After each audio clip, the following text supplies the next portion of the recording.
आपको लगता है सीएम नायब सैनी के पास एक मजबूरी वाला सवाल आया था आज, जो चर्चाओं में चल रहा है कि दुष्यंत के खिलाफ कुछ मामले उठे हैं। वो कह रहे कुछ शिकायत करेगा तो जरूर सुनेंगे, फाइलें खुलेंगी। तो आपको लगता है कि अगर करना है तो करें, नहीं तो ये हवाई बातें ना करें?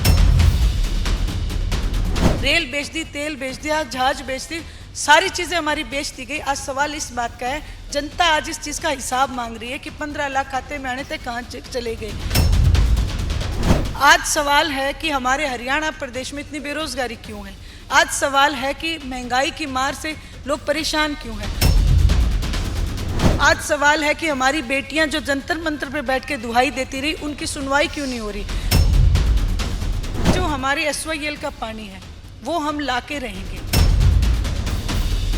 आपके नाम से ज्यादा आपके कर्म बोलने चाहिए और मैं उसमें विश्वास रखती हूँ। आपके काम ही आपकी पहचान होते हैं। अजय साहब कह रहे थे मैं गले लगाने को तैयार हूं, परिवार एक हो जाए, लेकिन ये बात कहां पर अटकी, किसकी तरफ से बैरियर लगाए? जब आपने कह दिया चुनावी मौसम में बयान दे रहे हैं तो हो सकता है चुनावी फायदे के लिए दे रहे हों।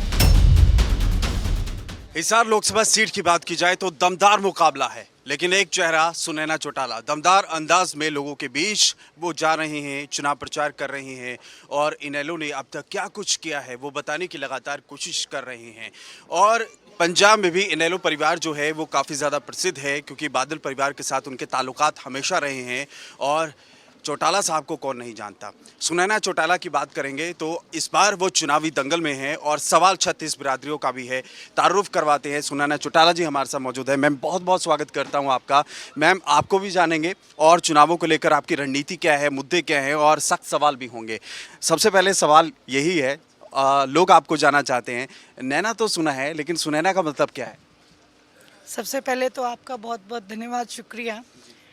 और देखिए, मैं इस चक्कर में नहीं जाती हूँ कि नैना सुना है या सुनैना। आपके नाम से ज़्यादा आपके कर्म बोलने चाहिए और मैं उसमें विश्वास रखती हूँ। आपके काम ही आपकी पहचान होते हैं। अच्छा, नैना जी की भी बात करते हैं, इसलिए मैंने ये सवाल पूछा। नैना जी जहन में आती हैं एक प्रतिद्वंदी के तौर पर देखती हैं या फिर एक पारिवारिक झलक आती है? देखिए, मैं किसी को भी अपना प्रतिद्वंदी नहीं मानती हूँ। मैं केवल अपने काम में विश्वास रखती हूँ। आदरणीय चौधरी देवीलाल जी ने कभी भी ऐसी राजनीति नहीं की कि उन्होंने किसी से प्रतिद्वंदी बन के काम किया हो। उन्होंने पूरे हरियाणा प्रदेश के लिए जन कल्याण की नीतियाँ बनाई, उन्हीं को हम आगे बढ़ाने के लिए इसी राह पे निकले हैं। अभय सिंह जी चौटाला दबंगता से इस पार्टी की कमांड को संभाले हुए आज पूरे हिंदुस्तान में विख्यात हो चुके हैं, क्योंकि किसान आंदोलन में केवल एक इस्तीफा हुआ। तो इसी राह पे चलते हुए मैं भी यही कहूँगी कि कोई प्रतिद्वंदी नहीं है। हम अपना कर्म, अपना काम मजबूती से करना चाहते हैं, काम की लाइन लंबी खींचना चाहते हैं। सोशल मीडिया पर जब भी कोई आपका भाषण देखता है, आपको सुनता है, आपका कायल हो जाता है। आप इतने दमदार अंदाज से चीज़ें रखती हैं, लोगों को सुनती हैं, समझती हैं, एक विज़न क्लियर करती हैं। इन बेटियों में आप देखती हैं खुद का अतीक मैम? बिल्कुल। मैं अपने कॉलेज की प्रेसिडेंट रही हूँ 94 में, और मैं फुटबॉल प्लेयर भी रही हूँ, NCC की बेस्ट कैडेट रही हूँ, ऑल इंडिया बेस्ट शूटर भी रही हूँ। तो थ्रू आउट मुझे समाज की एक एक चीज़ पता है कि बेटियों को किन किन चीज़ों को सामना करना पड़ता है। जिस दौर से मैं थी, उस दौरान बेटियों को बाहर निकलने में भी थोड़ी रिस्ट्रिक्शंस थी। मेरे पिताजी ने हमें सपोर्ट किया और आगे बढ़ने के लिए एक हमें प्लेटफॉर्म दिया कि बेटियां भी बेटों की तरह आगे जा सकती हैं। मैं चाहती हूँ हरियाणा प्रदेश की हर एक बेटी इसी तरीके से प्लेटफॉर्म ले और अपनी पहचान बनाए, एक अच्छे अंदाज से।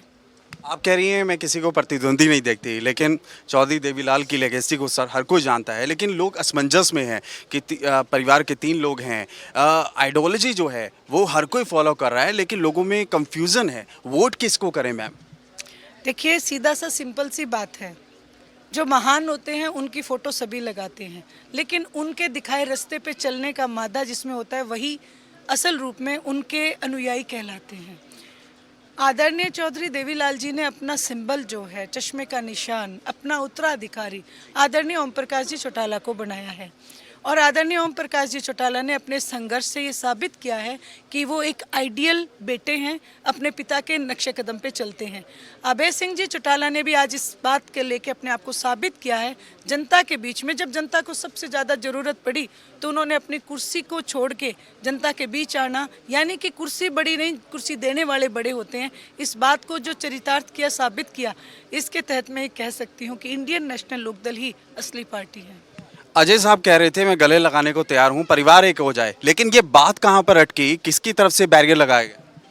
देखिए, एक पारिवारिक तौर के ऊपर वो मेरे बड़े हैं, मैं उनका बहुत मान और सम्मान करती हूँ, लेकिन जहाँ पार्टी की बात है तो ये फैसला मेरे बड़ों का ही है। आदरणीय ओम प्रकाश जी चौटाला के सामने जब वो आए, देखिए 24 होती है, अपने गांव का एक मंच होता है, उस पे अगर चौटाला साहब उस चीज़ को कहें कि भी ठीक है आए, तो हमें इस चीज़ से कोई गुरेज नहीं है।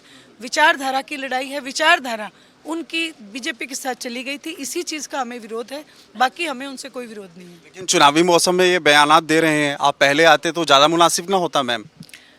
जब आपने कह दिया चुनावी मौसम में बयान दे रहे हैं तो हो सकता है चुनावी फायदे के लिए दे रहे हों।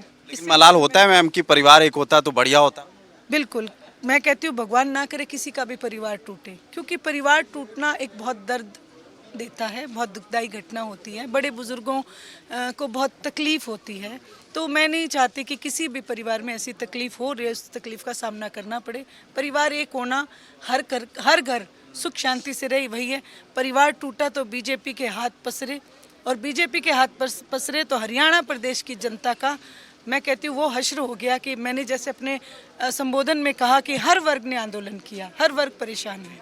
एजेंट कौन लगता है आपको? जो भारतीय जनता पार्टी के साथ मिल जाते हैं वही एजेंट हैं, और जो भारतीय जनता पार्टी में सत्ता का सुख भोग के आज सीट के लालच में दूसरी पार्टी का सिंबल उठा ले, वो एजेंट हैं। आपको लगता है सीएम नायब सैनी के पास एक मजबूरी वाला सवाल आया था आज, जो चर्चाओं में चल रहा है कि दुष्यंत के खिलाफ कुछ मामले उठे हैं, वो कह रहे कुछ शिकायत करेगा तो जरूर सुनेंगे, फाइलें खुलेंगी, तो आपको लगता है कि अगर करना है तो करें, नहीं तो ये हवाई बातें ना करें?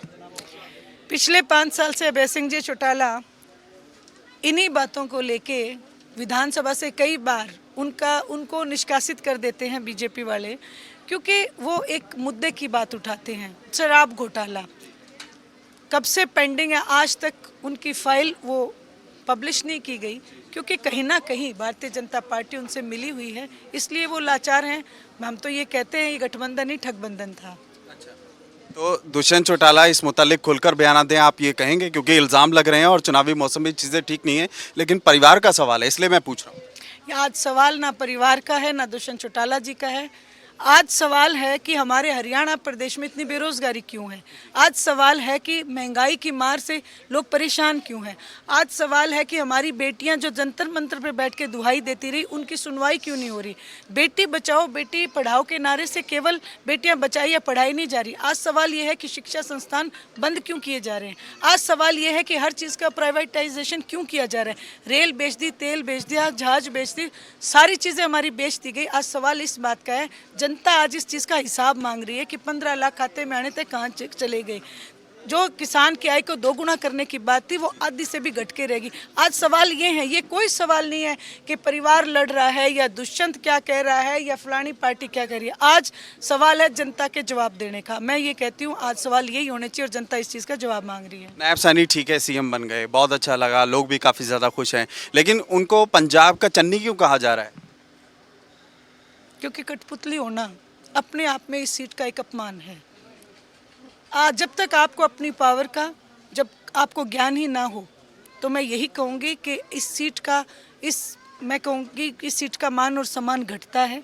ऐसे लोगों को कभी भी इतनी बड़ी कुर्सी नहीं मिलनी चाहिए, जिन लोगों को अपनी पावर का पता नहीं, जिन लोगों के दुख दर्द का ज्ञान ना हो। शायद बीजेपी टारगेट कर रही है उस वोट बैंक को नायब सिंह सैनी को लगाकर। बीजेपी ने काम ही ये किया है, जनता के बीच में जातिवाद फैलाना, धर्म के नाम पे लड़ाइयाँ कराना। जैसे अंग्रेज राज करते थे आपस में फूट डाल के, आज बीजेपी उसी पैटर्न पे है। लेकिन हरियाणा प्रदेश की जनता समझ चुकी है, मेवात में जो घटना कराना चाह रहे थे, हरियाणा प्रदेश वासियों ने करारा जवाब दिया और बड़े ही सहनशीलता से नरेंद्र मोदी जी के प्लान को फेल करने का काम किया।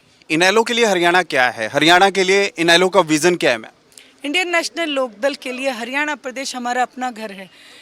हरियाणा प्रदेश को आज़ाद कराया, हरियाणा प्रदेश बनाया आदरणीय चौधरी देवीलाल जी ने। अगर हरियाणा प्रदेश के लोगों के साथ अन्याय होता है, कहीं भी उनकी अनदेखी होती है, तो हमें तकलीफ होती है, हमें दर्द होता है, क्योंकि वो हमारे पारिवारिक सदस्य हैं। इंडियन नेशनल लोकदल के लिए हरियाणा प्रदेश हर उस चीज़ से सर्वोपरि है। इसके लिए आदरणीय ओम प्रकाश जी चौटाला कहते हैं हमारा किसी से द्वेष नहीं है, हम केवल आदरणीय चौधरी देवीलाल जी के सपनों का हरियाणा बनाना चाहते हैं, जो हम बना के रहेंगे। कहाँ मजबूत लग रही है इनेलो और कहाँ पर वीक? ईमानदारी से जवाब देना मैम। इंडियन नेशनल लोकदल हर जगह मजबूत है। इसका कारण मैं आपको बताती हूँ। परिवर्तन यात्रा हमने की, गांव-गांव हम गए, आप पैदल भी गई थी काफ़ी। 4200 किलोमीटर की हमने यात्रा की। उस दौरान हमने ये देखा कि जो हमारा कार्यकर्ता है वो हमारी बहुत बड़ी ताकत है। इंडियन नेशनल लोकदल में अपने कार्यकर्ता को लेकर बहुत सम्मान करते हैं और हम उस कार्यकर्ता के नतमस्तक हैं। इसलिए इंडियन नेशनल लोकदल बहुत मजबूत है। आपको पूरे हिंदुस्तान में इंडियन नेशनल लोकदल जैसा कार्यकर्ता नहीं मिलेगा। इसलिए इंडियन नेशनल लोकदल बहुत मजबूत, और आप जल्द देखेंगे कि हरियाणा प्रदेश में सरकार बनेगी। आखिरी सवाल आपसे, हिसार के लिए क्या करना चाहती हैं आप?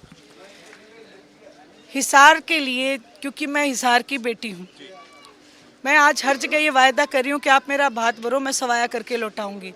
मैंने ये सोच रखा है। जैसे मैं जिस भी गांव में जाती हूँ, सब सड़कें टूटी पड़ी हैं, लोगों को बहुत इस चीज़ से नुकसान, उनकी गाड़ियों का नुकसान। एक किसान के लिए एमएसपी बहुत ज़रूरी है, मैं उसकी लड़ाई लड़ूंगी, और मैं ये कहती हूँ, मैं दावे से कहती हूँ, हम इस लड़ाई को जीत के देंगे। और जो हमारी SYL का पानी है वो हम ला के रहेंगे। ये हमारी लड़ाई है। ये जो चीज़ है, ये एक आम आदमी, एक किसान के लिए, क्योंकि 80% किसान है, और किसान है तो मजदूर है, और मजदूर है तो व्यापारी है। इसलिए हम इन तीनों की एक जो कड़ी है उसको हम बुलंदी से मजबूत करेंगे।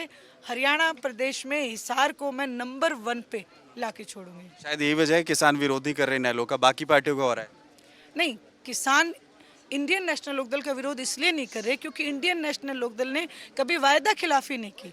जो ये बीजेपी है, जेजेपी है, इन पार्टियों ने लोगों के साथ वायदा खिलाफी की है।